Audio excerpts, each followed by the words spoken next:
اپنی شرمگاہ کی حفاظت، یہ چیز بھی آپ کو کافروں میں نہیں ملے گی. آپ نے دیکھے ہندو بھگوان کی خاطر برائی سے بچ جائیں، نظر کی حفاظت کریں، زنا سے بچ جائیں، شاید کچھ لاکھوں میں کوئی ایک ہو. انگریزوں میں تو جو عیسائی ہیں، یہ پورا امریکہ یورپ تو کرسچینٹی ہے نا، یہ تو کرسچن ہے، اپنے آپ کو منہ سے بولتے بھی ہم کرسچن ہیں. کیا انہیں معلوم نہیں ہے کہ حضرت عیسیٰ علیہ السلام نے زنا کو حرام قرار دیا ہے؟ لیکن کیا بچتے ہیں؟ نہیں بھائی. تو اللہ سے ریلیشن کے بغیر آدمی زنا سے بچ نہیں سکتا ہے. وہی بچے گا جس کے دل میں اللہ کا خوف ہو. اللہ کے خوف کے علاوہ کوئی ایسی پاورفل موٹیویشن اب تک ایجاد ہی نہیں ہوئی ہے جو مرد کو زنا سے روک دے. کوئی موٹیویشن ایسی ہے ہی نہیں، کیونکہ زنا بہت زیادہ انسان پہ اس کا غلبہ ہوتا ہے، اس سے بچنا بہت مشکل ہے. کیسے روکے گا کوئی ڈاکٹر؟ آپ کو کیسے روکے گا؟ اس سے صحت خراب ہوگی، اس طرح روکے گا آپ کو. وہ کہے گا اس سے خاندانی نظام تباہ ہو جائے گا، تو اگلا کہے گا میرے کرنے سے کیا نظام تباہ ہوگا؟ تو پوری دنیا جب زنا چھوڑے گی تو نظام بحال ہوگا نا، میرے اکیلے سے کیا ہوتا ہے؟ وہ آپ کو کہیں گے اس سے ایڈز پھیلتا ہے، تو لوگ کہیں گے ٹھیک ہے ہم ایڈز کی جو بچنے کی تدابیر اختیار کر لیں گے. کوئی آپ سے کہے گا کہ جی آپ کا پیسہ اس سے برباد ہو جائے گا، تو آدمی کہے گا ایک دفعہ کر لیتا ہوں، جب برباد ہونے لگے گا تو نہیں کروں گا. ہر چیز کا شیطان جواب آپ کو دے دے گا. اس کے لیے سوائے اللہ سے ریلیشن کے کہ آپ کو کس کا خوف ہو؟ اللہ کا. وہ آگ میں ڈالے گا اگر میں نے زنا کیا، وہ آگ میں ڈالے، وہ برباد کر دے گا زندگی میری. زانی کو آخرت میں سزا بعد میں ملتی ہے، دنیا میں سزا پہلے. دنیا کی سزا پتہ ہے کیا زانی کی؟ اس کی فیملی لائف کی ایسی کی تیسی. اس کے دل میں بیوی کی محبت نہیں بلکہ بیوی بوجھ لگتی ہے اس کو. آپ سوچو جس کو اپنی بیوی بوجھ لگنا شروع ہو جائے اس کو گھر میں کیا مزہ آئے گا. شادی شدہ آدمی سفر میں جاتا ہے، گھر میں بھاگنے کی اس کو جلدی ہوتی ہے، اس سے میاں بیوی کا ریلیشن بنتا ہے، پھر اولاد کا ماں باپ سے ریلیشن بنتا ہے. تو اس کے ایک جس کو ہندی میں کہتے ہیں نا پریوار ہوتا ہے، خاندان ہوتا ہے. بعض الفاظ ہندی کے بڑے اچھے ہیں، وہ پریوار کا لفظ نا بڑا ایک اٹریکٹیو سا لفظ لگتا ہے، اس لیے میں بار بار پریوار لے کر آتا ہوں. تو ایک پورا آپ کا کیا ہوتا ہے؟ ایک خاندان آباد ہوتا ہے. عورت کو شوہر پہ اعتماد ہوتا ہے، کیونکہ یہ جو شوہر 2 نمبر ہوتے ہیں یہ بالآخر پکڑے جاتے ہیں. یہ ہو نہیں سکتا کہ پکڑے نہ جائیں، یہ کہیں نہ کہیں پکڑے جاتے ہیں. عورت کو پتہ چل جاتا ہے کہ اس کا ریلیشن ہے، اور پھر عورت کے دل میں شوہر کی 2 ٹکے کی حیثیت نہیں. بعض دفعہ تو یہ ہوتا ہے کہ عورت شوہر کی قدر کرنا چھوڑتی ہے، ٹائم پاس کرتی ہے، اور بعض دفعہ خود بھی وہ بد کردار بن جاتی ہے. وہ کہتی ہے جب تمہارے تعلقات ہو سکتے تو ہمارے کیوں نہیں ہو سکتے؟ تو اب کیا ایسا رشتہ تو گیا تیل لینے. رشتہ کہاں گیا؟ بولو تیل لینے. تو جب رشتہ تیل لینے گیا تو اس کا نقصان کیا ہوگا کہ زانی جو زنا کر کے جو تھوڑی دیر کی خوشی ہوتی ہے وہ تو حاصل ہوتی ہے، لیکن جو ایک کنٹینیوسلی ایک خوشی انسان کو گھر میں بیوی بچوں کی محبت سے، اور پھر وہ بڑھاپے میں دادا دادی نانا نانی، یہ ساری جو ایک مستقل خوشی ہے، یہ ہمیشہ کے لیے اس سے کیا ہو جاتا ہے؟ محروم. بالکل نشے کی مثال ہے کہ چرس پینے کا مزہ 10-15 منٹ کا، مجھے ٹوٹل کیلکولیشن معلوم نہیں کیونکہ میں کوئی چرسی الحمدللہ ہوں نہیں، آئندہ کسی چرسی سے پوچھوں گا. کل میں نے 3 جہاز دیکھے کل میں نیو کراچی سے آ رہا تھا، بہت عرصے کے بعد مجھے جہاز نظر آیا. 3 جہاز، میں نیو کراچی سے آ رہا تھا تو جھاڑیوں کے اندر 3 بندے بیٹھے ہوئے ہیں. ان کو جہاز کہتے ہیں نا ہم لوگ، یہ ہوا میں ہوتے ہیں. اچھا وہ چرسی نہیں تھے، کیونکہ جو ان کی حالت ہوئی تھی نا اس سے لگ رہا تھا یہ چرس تو چھوٹا نشہ ہے، یہ کچھ اور ہی کر رہے ہیں. تو میں نے گاڑی تھوڑی سلو کر لی، میں نے کہا جھانک کے دیکھیں یہ کر کیا رہے ہیں. تو اچھا زیادہ قریب ہم نے دیکھا ٹیکا ہے ایک کے ہاتھ میں، انجیکشن، تو ایک دوسرے کو انجیکشن لگا رہے ہیں. اللہ کی پناہ یار، جو ان کا منہ بالکل ایسا جیسے ڈیزل، ایسے کالے ہوئے کپڑے پھٹے ہوئے، برباد زندگی، ان کی زندگی برباد. میں نے سوچا تھوڑا ولاگ بناؤں، پھر میں نے کہا اچھا نہیں ہے یار یہ بیچاروں کو ولاگ بنائے ہم تو. لیکن وہ تینوں بیٹھے ہوئے ایسے مر رہے ہیں، اور ایک دوسرے کے انجیکشن. کون دے کر گیا ان کو انجیکشن؟ کوئی تو دے کر گیا ہوگا. تو پیسہ بھی برباد. اب ان کو تو مزہ آ رہا ہے نا، لیکن آپ کا کیا خیال ہے؟ یہ ہمیشہ کا مزہ ہے؟ تھوڑی دیر کا مزہ ہے، اس کے بعد عذاب اور ٹینشن. یہ خودکشیاں تک کر لیتے ہیں ہیروئن جی. تو میرے بھائی زنا کا بھی ایسے ہی ہے، تھوڑی دیر کا مزہ ہے، لیکن جو نیچرل مزہ تھا، آپ کا گھر بار آباد ہو، محبتیں ہوں، میاں بیوی کا ریلیشن، عورت کو شوہر پہ اعتماد، شوہر کو بیوی پہ اعتماد، یہ لبرل لوگوں میں یہ سب اعتماد کی ایسی کی تیسی. میں تو ایسے حالات جانتا ہوں جو سیکولر لبرل، نام نہاد لبرل ہے نا، جو بڑے براڈ مائنڈڈ بنتے ہیں کہ ہم ملاؤں کو نہیں مانتے، ملا کے ایسے ان کے حالات ہوتے ہیں. بڑی لبرل سی ایک انٹی سے شادی کر لی، کسی پہ میں الزام نہیں لگا رہا، چپ رکھ رہے ہوتے ہیں ان کے پرسوں میں بیگم کے کہ یہ جو کہہ کے جا رہی ہے کہ میں طارق روڈ مارکیٹ میں شاپنگ کرنے جا رہی ہوں تو لوکیشن سے ہم ٹریس کریں گے کہ یہ جا بھی وہاں رہی ہے. یار جب بیوی پہ یہ شک پیدا ہونا شروع ہو جائے تو لائف تو گئی نا, ختم نا. بیوی پہ یہ شک کیوں ہو رہا ہے؟ کیونکہ اپنی حرکتیں ٹھیک نہیں ہیں, اپنی حرکتیں ٹھیک نہیں ہیں. ان کو پتا ہے کہ ہم جب برے ہیں, ہم ادھر ادھر پتہ نہیں کام مکالا کرتے ہیں, تو ہماری بیوی بھی ہو سکتا ہے کر رہی ہو. تو یار یہ کوئی زندگی ہے؟ سوچو. عورت کو شوہر پہ اعتماد نہیں ہے کہ پتہ نہیں یہ جمشید کا نمبر ہی ہے یا جمشیدہ ہے یہ, اور مرد کو بیوی پہ اعتماد نہیں ہے کہ پتہ نہیں یہ سلطانہ ہے یا اصل میں اوریجنل سلطان نہ ہو کہیں ہے. تو یہ کوئی زندگی ہے؟ اس کو تھوڑی ریلیشن بولتے ہیں. اس سے تو بہتر تھا کہ تم شادی نہ کرتے یار. ایسے شکوک ایک دوسرے پہ, شوہر باہر ملک چلا جاتا ہے وہ بیوی پہ شک کر رہا ہوتا ہے, میں یہاں ہوں پتہ نہیں وہ کیا کر رہی ہے وہاں, عورت کو اس پہ شک ہوتا ہے کہ وہ وہاں پتہ نہیں کیا غلغباڑے کر رہا ہے. یہ ہے مذہب سے بغاوت کا بولو نتیجہ. یہ اللہ دنیا میں زانی کو عذاب دیتا ہے کہ وہ تھوڑی دیر کی لذت, اچھا وہ تھوڑی دیر کی لذت بھی پہلی دفعہ میں اس کو لگے گی, اس کے بعد وہ اس کا عادی ہو جائے گا. تبھی تو یہ جو گورے جو ہومو سیکسولیٹی کی طرف آئے ہیں, کیوں آئے ہیں؟ یہ نائٹ کلبوں میں زنا کر کر کے تھک گئے ہیں, اب ان کو بورنگ ہے یہ. ہمارے یہاں نا ایک صاحب امریکہ گئے اور یورپ گئے, کہتے ہیں گورے اتنے اچھے ہیں کہ وہاں چڑیاں پہنی ہوئی عورتیں گھوم رہے ہیں, گورے دیکھتے ہی نہیں, اور ہمارے ٹھرکی جا کے نا ایسے ایسے جھانک جھانک کے, ایک ہفتہ تو ہمارے ٹھرکیوں کا لڑکیاں دیکھنے میں گزرتا ہے, اس کے بعد جاب تلاش کرتے ہیں وہ. میں نے کہا یہ اس سوسائٹی کا کوئی پازیٹو پہلو نہیں ہے, یہ نامرد ہونے کی علامت ہے. اگرچہ یہ ٹھرک ٹھیک نہیں ہے, میں ایسے نہیں کہہ رہا آپ مردانگی دکھائیں وہاں جا کے, یہ اس کی علامت ہے اللہ نے ان سے لذت ہی چھین لی ہے, کیونکہ یہ زنا کر کر کے نا اب یوز ٹو ہو گئے. ان کے لیے جمشید میں اور جمشیدہ میں کوئی فرق رہا نہیں ہے, محمود اور محمودہ ان کے لیے برابر ہو گئی ہے. سمجھتے ہو کہ نہیں سمجھتے؟ تو یہی عذاب نہیں ہے کیا کہ ایک لذت جو ایک اللہ نے مرد کے دل میں عورت کی طرف لذت رکھی, وہ لذت ہی چھین لی اللہ نے. ہمارے لوگوں سے نہیں چھینی ہے تو یہ ٹھرکی بنے ہوئے ہوتے ہیں وہاں جا کے. ہاں اللہ نے یہ بولا ہے کہ یہ کام مت کرو بھائی, نظر کی حفاظت کرو, اور ایک حلال طریقے سے جو نکاح کا طریقہ اللہ نے رکھا ہے. تو زانی جو زنا کرنے والا ہے اس کو آخرت میں تو بہت سخت سزا ہے, وہ تو جہنم کی آگ ہے. حضرت جبریل کو نبی نے دیکھا نا معراج میں, تو نبی صلی اللہ علیہ وسلم نے دیکھا کہ کچھ لوگ ننگے مرد اور ننگی برہنہ عورتوں کو آگ میں جلایا جا رہا ہے, اور وہ آگ کے شعلوں کے ساتھ اوپر آتے ہیں. تو آپ نے جبریل سے پوچھا یہ کون ہے؟ جبریل نے فرمایا یہ آپ کی امت کے زنا کرنے والے مرد اور زنا کرنے والی عورتیں ہیں. انہی مرد اور عورتوں کو ایک ساتھ اللہ نے ڈالا ہے, جلو اس عذاب کو دیکھو. اللہ ہم سب کو اس عذاب سے محفوظ رکھے. تو زنا ہلکا عذاب نہیں, آخرت کا عذاب بھی بہت سخت ہے, لیکن دنیا میں زانی کو کیا سزا ملتی ہے؟ اس کی جو خاندانی جو گھر کی لائف ہے اس کی ایسی کی تیسی. پھر جب بچوں کو پتہ چلتا ہے ہمارا باپ ایسا, بچوں کے دل میں بھی باپ کی کوئی عزت نہیں رہتی, وہ باپ کو بھی جمشید سمجھتے ہیں. ڈیڈی پاپا واپا سب ختم, ابا ابو بزرگی سب ختم. تو اس لیے میں تبھی تو آپ لوگ کو 4 شادیوں پہ سیٹ کر رہا ہوں. زنا کی طرف مت جاؤ بھائی, خاندان بڑھاؤ, اولاد ملے گی حلال اولاد. انگریزوں کے اولاد بھی حلال نہیں ہے, وہ بھی زنا کی پیداوار ہے. تبھی ان میں اتنے سیپریشن کے واقعات ہیں. میں نے گورے کا انٹرویو لیا کسی یورپ میں, میں نے کہا آپ کے فادر کیا کر رہے ہیں؟ انہوں نے کہا فادر پتہ نہیں کدھر ہے. اپنے پھر فادر کو گالیاں دینے لگا وہ. میں نے کہا یار اسٹائل ہے بھائی. تو کیونکہ وہ فادر جو تھا نا وہ اس کی ماں کو چھوڑ کر کہیں اور منہ کالا کرنا شروع کر دیا تھا اس نے, پھر اس کو چھوڑ کے کہیں اور منہ کالا کرنا شروع کر دیا. تو اولاد کو ایسے فادر سے محبت ہوگی؟ کہاں ہوگی محبت. تو خیر, تو اس لیے اللہ نے کیا فرمایا کہ جو ایمان والے لوگ ہیں الا علی ازواجہم او ما ملکت ایمانہم, باندیاں کا نظام ختم ہو گیا. اب صرف کیا ہے بھائی؟ الا علی ازواجہم, ایمان والا اپنی زوجہ کے علاوہ کہیں اور نہیں جاتا. اچھا دیکھو, اللہ یہ بھی کہہ سکتے تھے کہ ایمان والے لوگ اپنی زوجہ کے پاس جاتے ہیں, یہ اسٹائل بھی ہو سکتا تھا نا, لیکن اللہ نے یہ انداز نہیں اختیار کیا, بلکہ اللہ نے کہا کہ یہ لوگ اپنی شہوت کو کہیں بھی پورا نہیں کرتے سوائے بیوی کے. یہ انداز کیوں اللہ نے رکھا؟ تاکہ فحش فلمیں دیکھنے والے بھی سمجھ جائیں کہ یہ بھی کیا ہے, بولو حرام ہے, اور ہینڈ پریکٹس کرنے والے بھی سمجھ جائیں کہ یہ عمل بھی کیا ہے, حرام ہے, یہ ناجائز ہے, جائز عمل نہیں ہے. جو لڑکوں سے بدفعلی کرتے ہیں وہ بھی سمجھ جائیں کہ یہ عمل بھی کیا ہے, بولو حرام.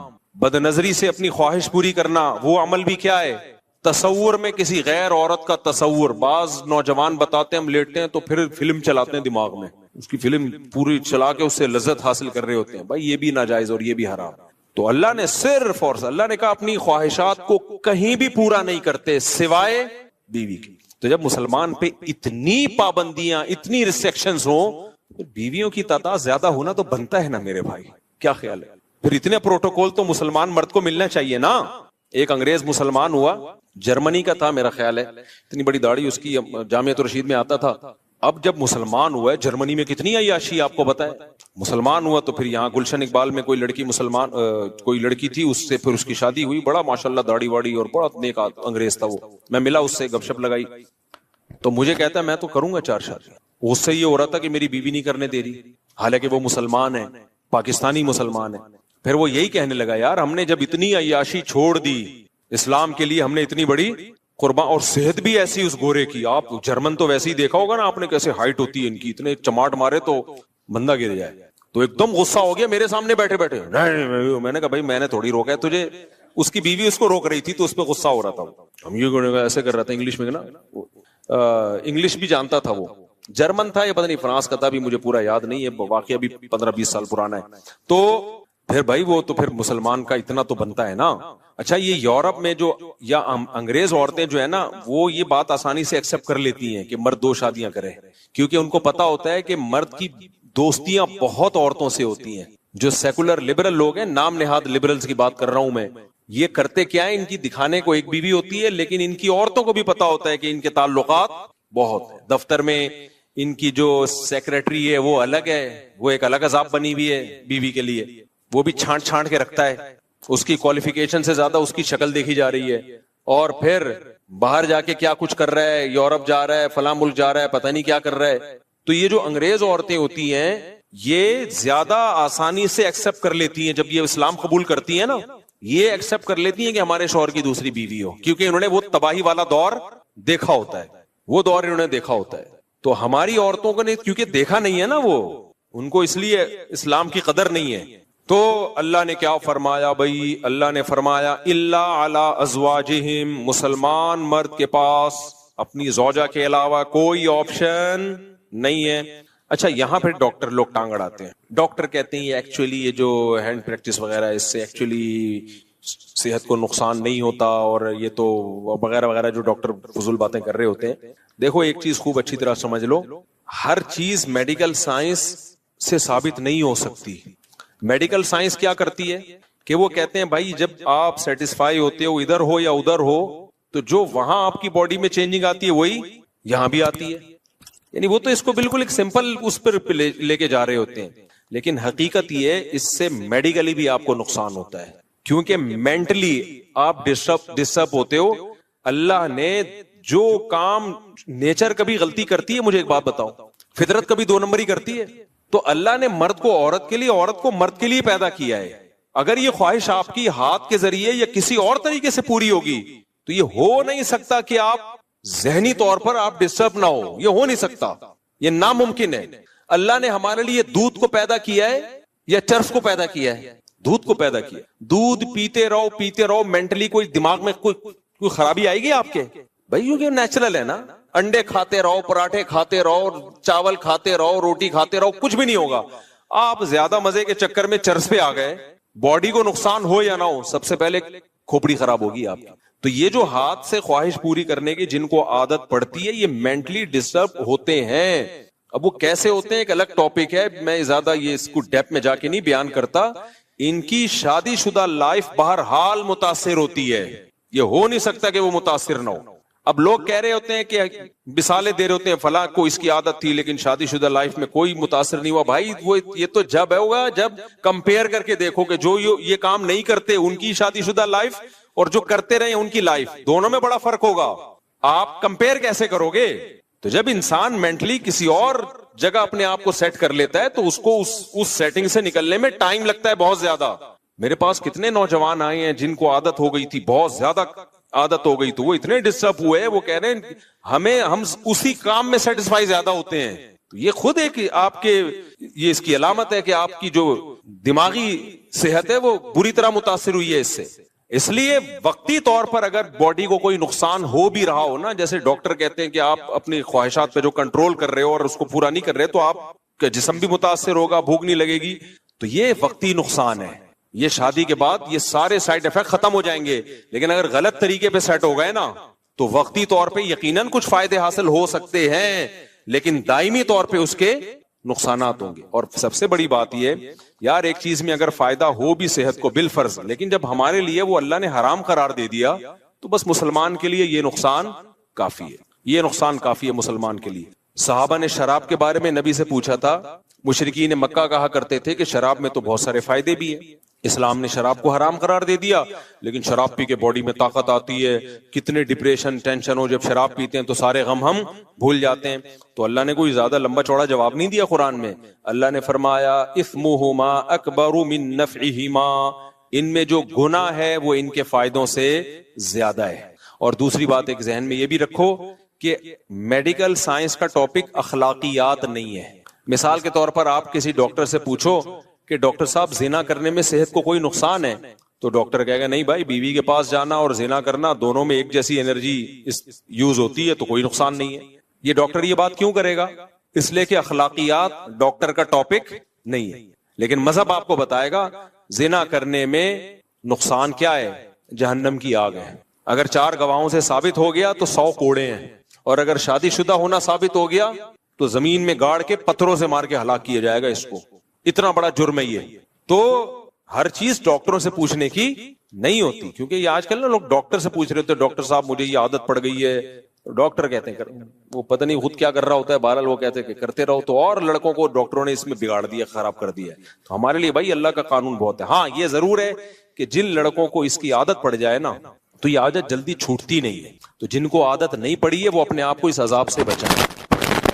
اور میں گارنٹی سے کہتا ہوں کہ جب ان کی شادی ہوگی, نکاح ہوگا ان کا, وہ زیادہ اچھی لائف گزاریں گے, زیادہ اچھی لائف گزاریں گے. ایک تو وہ شادی کا انتظار کریں گے پاگلوں کی طرح, صحیح ہے نا, انتظار کریں گے وہ. تو وہ اپنے آپ کو بچائیں اس سے, یہ سوچ کے نہ کریں کہ ایک دفعہ کرنے میں کیا ہوتا ہے. جس نے اس برائی کو ایک دفعہ کیا وہ پھر پڑ گیا اس میں ہمیشہ کے لیے. تو بچائیں, جن کو عادت نہیں ہے وہ بچائیں اپنے آپ کو اس برائی سے, اور جن کو عادت پڑ گئی ہے وہ چھوڑنے کی کوشش کریں. اور یہ یقین کر لیں کہ چھوڑنے کی کوشش کریں گے تو انشاءاللہ یہ گناہ چھوٹ جائے گا. چھوٹا نہیں تو کم ہو جائے گا, کم نہیں تو شادی کے بعد چھوٹ جائے گا. لیکن اگر چھوڑنے کی کوشش نہیں کی نا تو پھر نہیں چھوٹتا ہی ہے. تو اور چھوڑنے کی کوشش میں کیا ہے, کسی شیخ سے اصلاحی تعلق قائم کریں. حضرت فیروز میمن صاحب ہیں, شاہین اثر حضرت حکیم اختر صاحب کے خلفاء میں سے ہیں, جامع رشید میں مولانا قاسم صاحب ہیں. کسی اللہ والے سے اصلاحی تعلق قائم کریں, اپنے خیالات کو پاکیزہ کریں.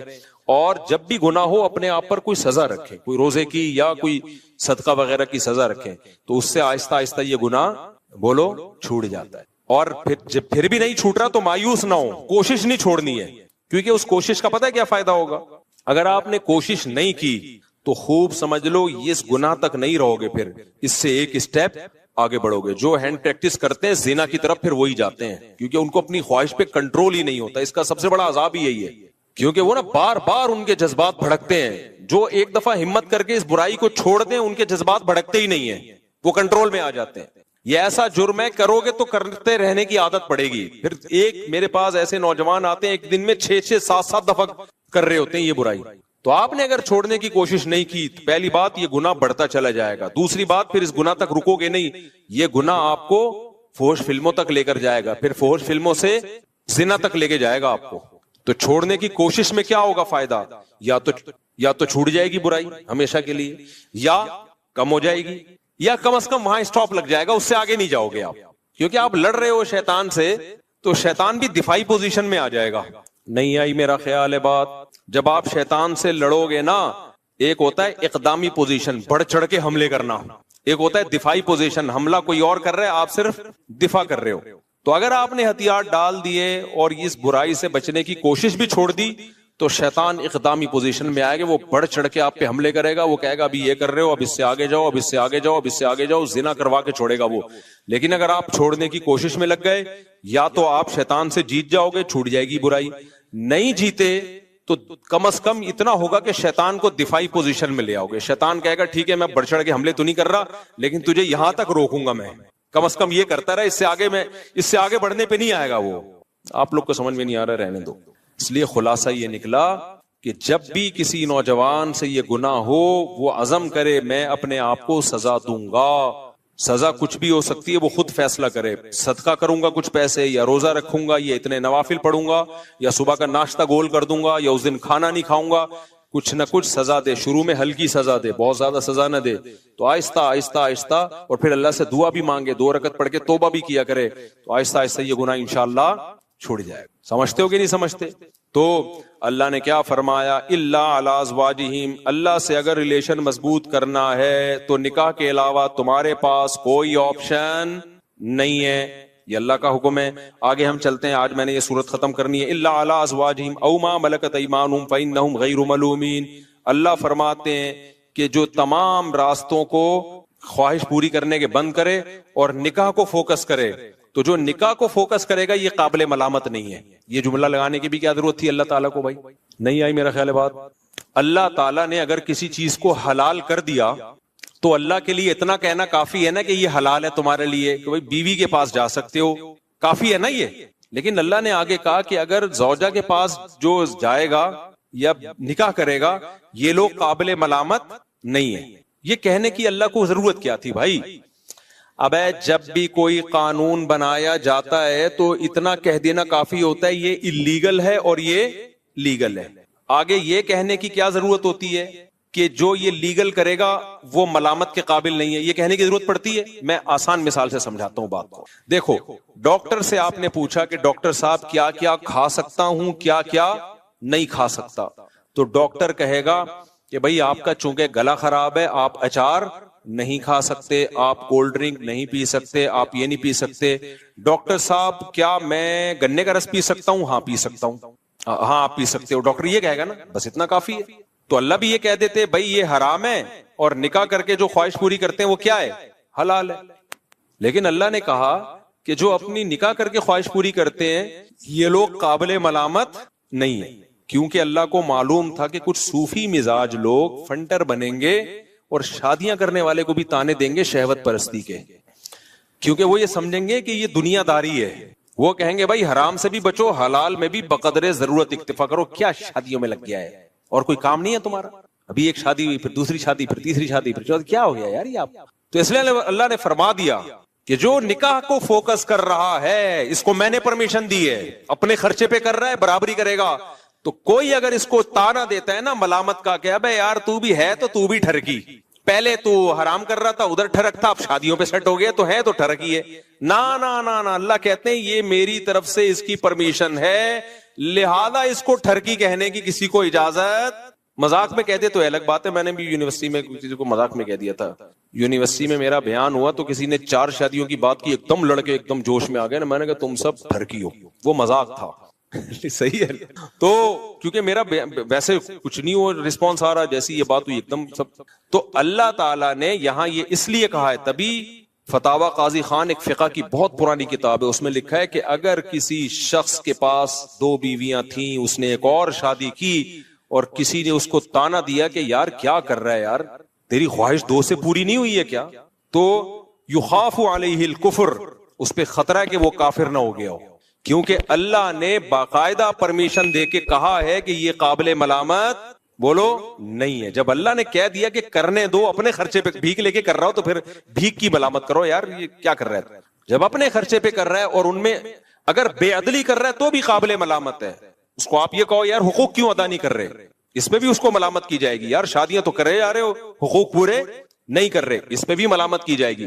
لیکن ہمارے یہاں حقوق بھی پورے کر رہا ہو, برابری بھی کر رہا ہو, شادی بھی اپنے خرچے پہ کر رہا ہو, تو بھی تانے دیتے ہیں. کیا 2 سے دل نہیں بھرا؟ میں نے جب 2 کی تھی نا, جب میری تیسری ہوئی ہے, تو میرے قریبی ریلیٹیو ہیں, مجھ سے بڑے بھی ہیں, احترام بھی ہے ان کا میرے دل میں, تو میرا خیال تھا ملیں گے, ویل ڈن ماشاءاللہ. ایسے مجھے دیکھا انہوں نے, کیا ہو گیا 2 سے دل نہیں بھرا تھا کیا؟ ایسے مجھے انہوں نے کہا کہ میں عزیز تھوڑی دیر کے لیے مجھے شوق لگا, میں بہت شرمندہ ہوا کہ یار میں شاید کوئی غلط آدمی ہوں.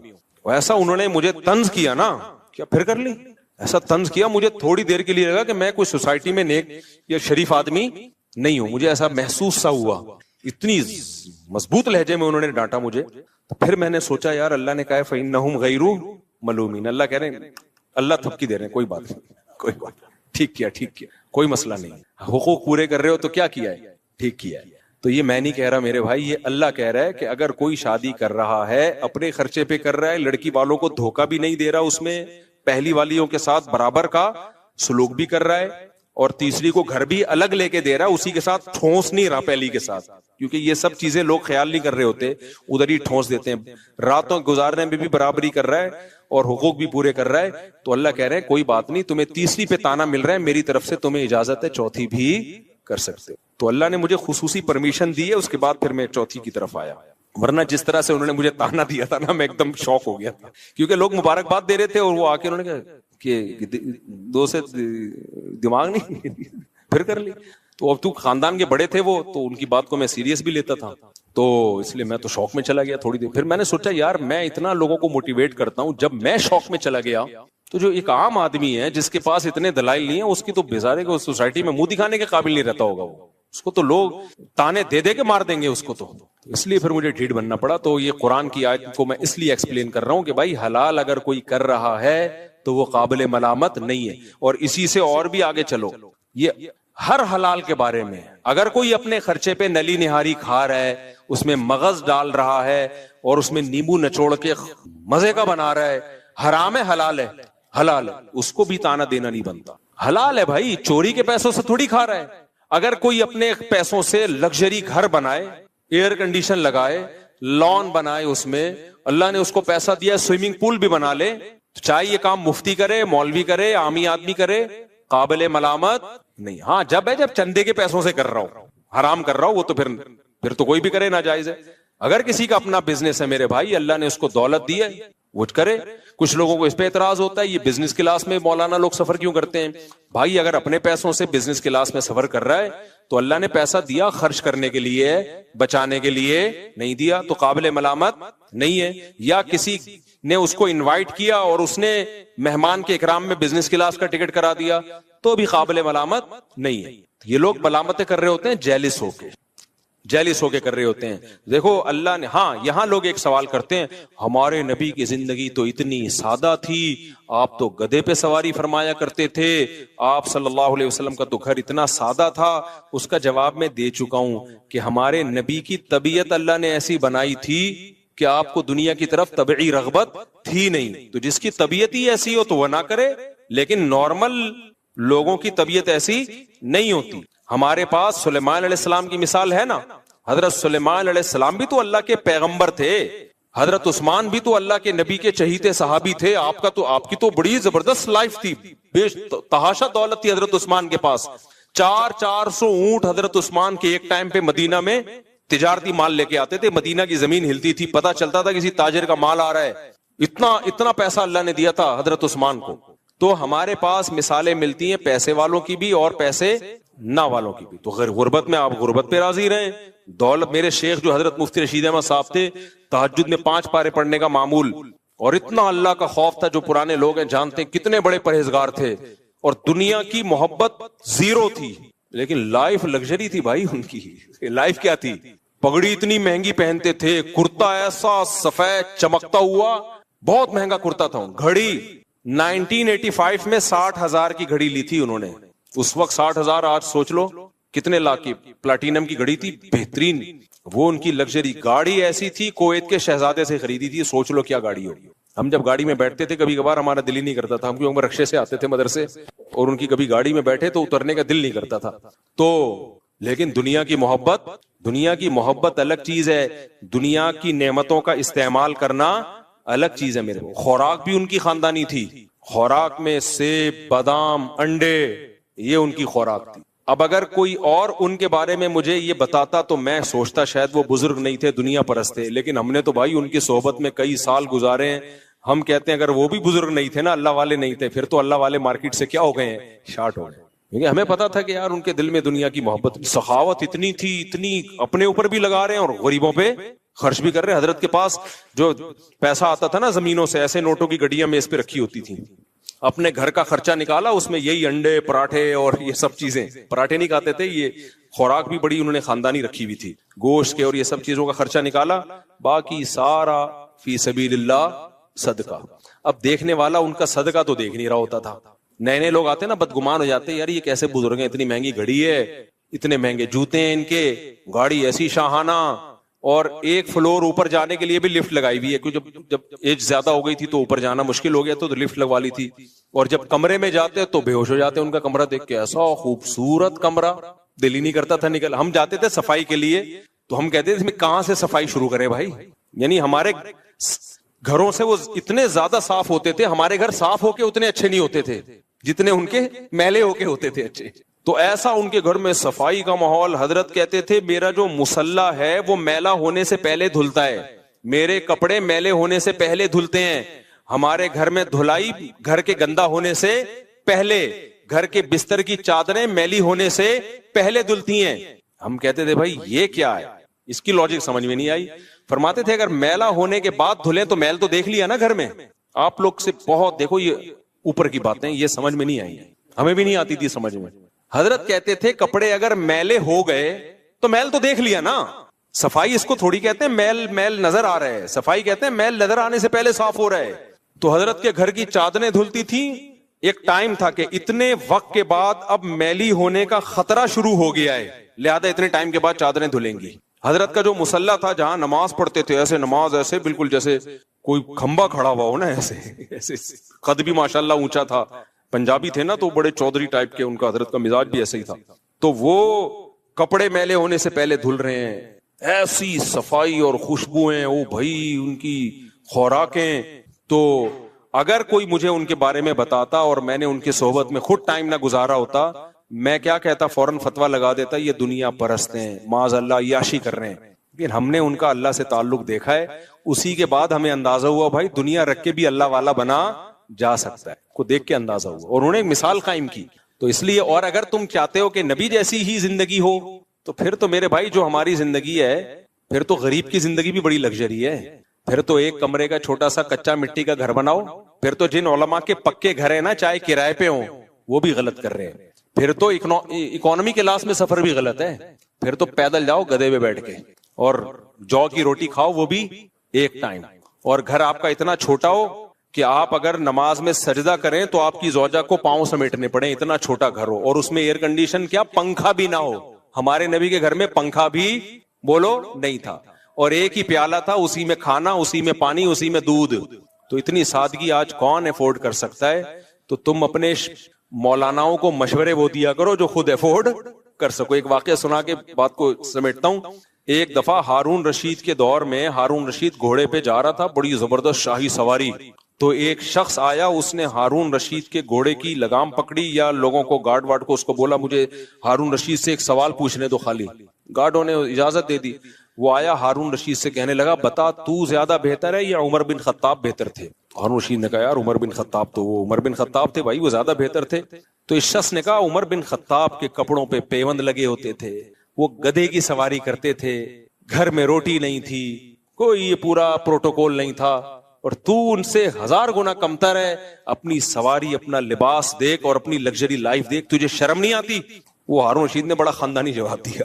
ہمارے استاد یہ جواب اپنے الفاظ میں بیان کرتے تھے. پہلے میں ہارون رشید کے اپنے الفاظ بتا دوں, پھر ہمارے استاد کے الفاظ بتاؤں. ہارون رشید نے کہا کہ حضرت عمر کی حکومت تھی ابو ہریرہ پر رضی اللہ عنہ اور بلال حبشی پہ. اگر حضرت عمر کے کپڑوں پہ 10 پیوند ہیں تو ابو ہریرہ کے کپڑوں پہ 15 پیوند ہوں گے, ٹھیک ہے نا. اور کہا میری حکومت تم جیسے بےغیرتوں پر. ہمارے استاد اس میں بےغیرت کا لفظ بڑھاتے تھے. ایک استاد الو کا پٹھا بڑھاتے تھے, ایک بےغیرت. اور کہا میری حکومت تم جیسے الو کے پٹھوں پہ.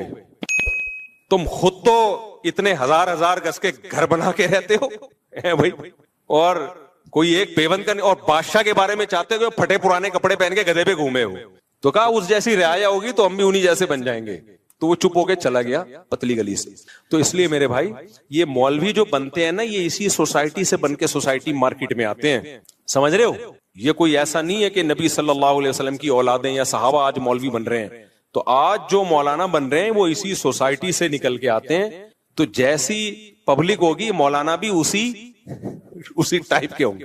تم خود کباب پراٹھے کھاؤ اور جاوید نہاریوں میں انگلیاں ڈبو ڈبو کے کھاؤ, اس میں نیمبو بھی نچوڑو, اور مولوی کو بولو کہ یہ دال کھائے گا, میں تو یہ برداشت نہیں کروں گا بھی کسی قیمت پہ. ہم تو کسی قیمت پہ, ہم جب مولوی ہیں بھائی ہم بھی ڈبو اپنے خرچے پہ کھا رہے ہیں نا, تو ہم بھی نیمبو بھی نچوڑیں گے, اس میں نلی بھی ڈالیں گے. میں جب نہاری تیار کرواتا ہوں تو آپ دوستوں سے پوچھ لو, میں بولتا ہوں نلی الگ سے ڈال اس میں, اور مغز الگ سے ڈال, اور گریوی شروع میں ہی لے آ, گریوی شروع میں ہی لے. تو اس لیے بھائی یہ مولانا بھی اسی سوسائٹی کی پیداوار ہیں. ان کو بیچاروں کو اتنے مصیبت کا مکلف کیوں بنا رہے ہو؟ ان کو بھی جینے کا حق دو، حرام نہ ہو بھائی. یہ نہیں کہ اب وہ سیٹنگیں بھی شروع ہو رہی ہیں اور چندے کا پیسہ کوئی کھانا شروع کر دے. نا اس میں تو مولوی ڈبل مجرم ہوگا. ایک عام آدمی چوری کرتا ہے ایک درجے کا مجرم، کوئی مولوی اگر چندے کے پیسے سے گھر بنا رہا ہے اور اپنا ذاتی گھر، یا وہ کرپشن کر رہا ہے، اس کی سزا اس کو پکڑو ضرور، اس کو نہیں چھوڑو.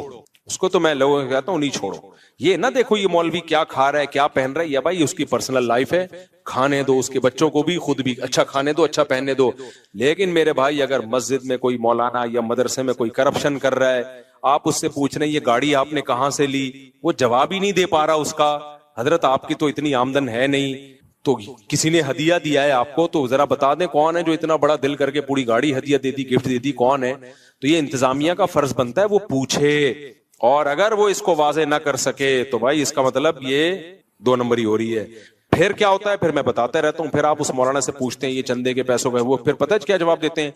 علماء کا احترام. عین بھی بڑا گاڑا نکالتے ہیں، ہاں بھی بہت گاڑی. احترام علماء کا. جب میرے پاس کیس آتا ہے میں ان سے کہتا ہوں کہ علماء سے سوال تو کیا جائے گا. بھائی اسلام میں جب نبی نے یہاں تک کہہ دیا کہ میری بیٹی فاطمہ اگر چوری کرتی ان کا ہاتھ کاٹا جاتا، یار سیدہ فاطمہ کے ہم 100 دفعہ مر کے پیدا ہو جائے ان کی خاک کے برابر نہیں ہے. اتنی بڑی بات پیغمبر نے کہہ دی کہ اگر فاطمہ بنت محمد صلی اللہ علیہ وسلم چوری کرتی ان کا بھی ہاتھ کاٹتا. اب کیا رہ گیا بھائی؟ تو پیسوں کے لین دین میں، مالی معاملات میں، کیریکٹر میں، بھائی یہ معافی کے قابل نہیں ہے. جو اس میں عالم ہو، مفتی ہو، کچھ بھی ہو.